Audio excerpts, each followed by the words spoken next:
really good question to ask yourself, what brought you here and engaged in this type of talk?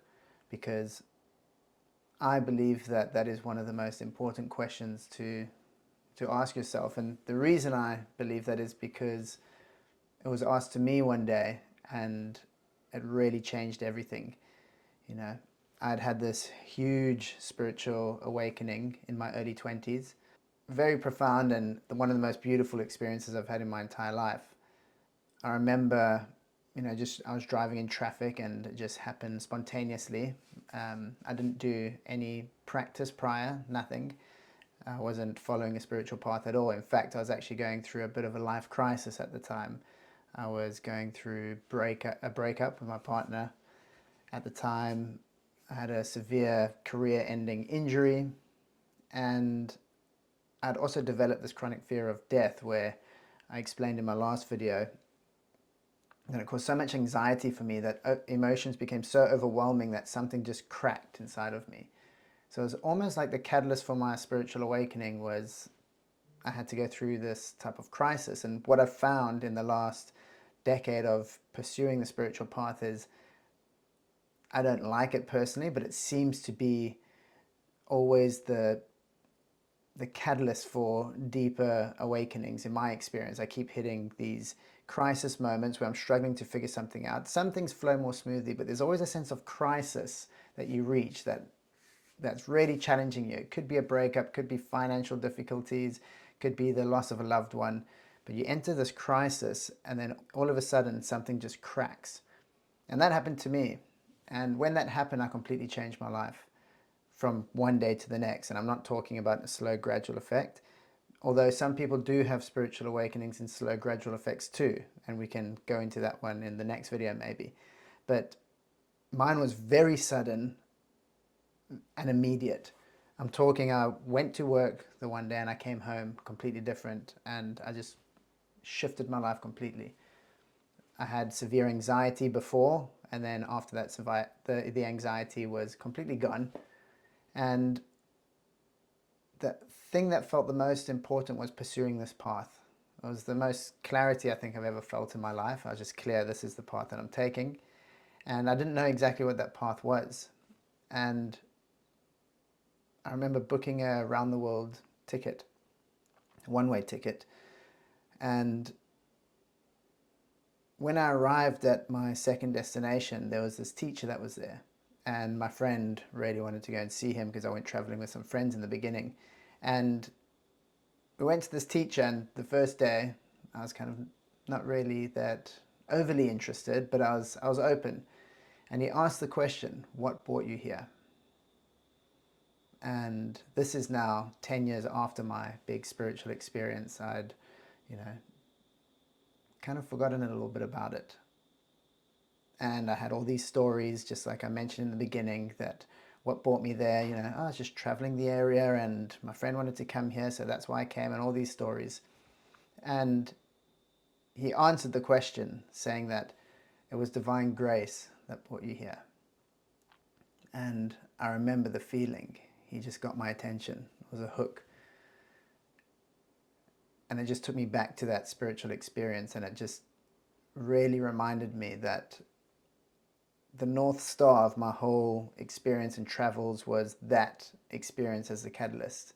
That's the reason I was traveling. That's the reason I changed my life. That's the reason I started pursuing this path, was this deep experience. And he then went on to say that the other reason we are there is because we're seeking a miracle. And that is the miracle of overcoming the conditioned mind. When you think about that, like overcoming the conditioned mind, and those two sentences just stuck with me.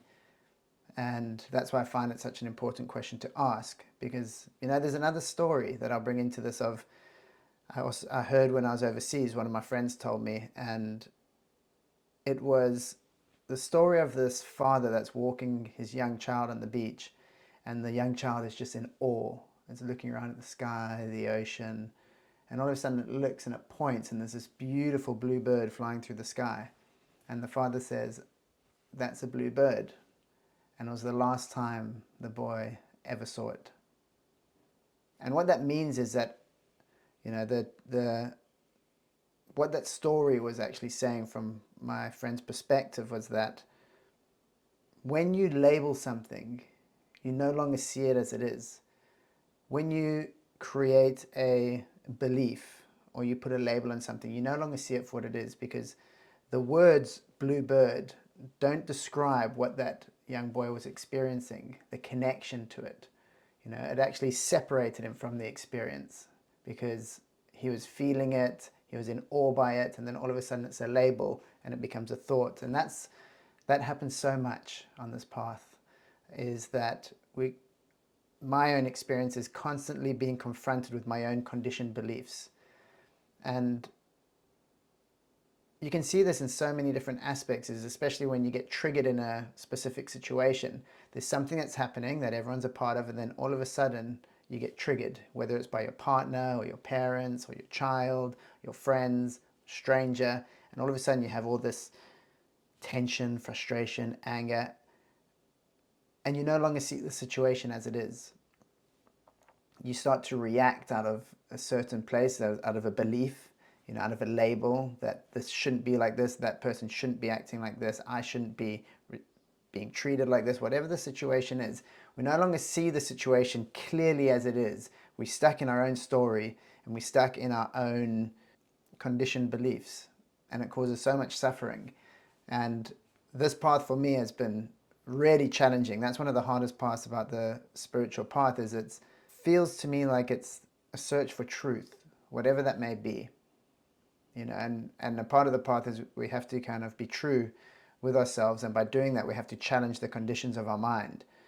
And some of the things we know to be true, to maybe take a step back and see, is that actually true? Is that a conditioned belief? So, what brought you here? Where is your spiritual awakening actually taking you? Long story short, is it's taking you beyond the system of beliefs. It's actually taking you beyond your system of beliefs. And that's what I feel is one of the big challenges on the spiritual path, and learning how to integrate that experience of being connected to your essential nature, which feels like the truth, and then coming back to this personality with all these conditions and beliefs which causes so much suffering. So I hope that video brings some insight, and I'd love to hear in the comments what is your story, what brought you here. So if you're interested to go deeper into these specific topics, in the descriptions you'll see that there's a link to a school community.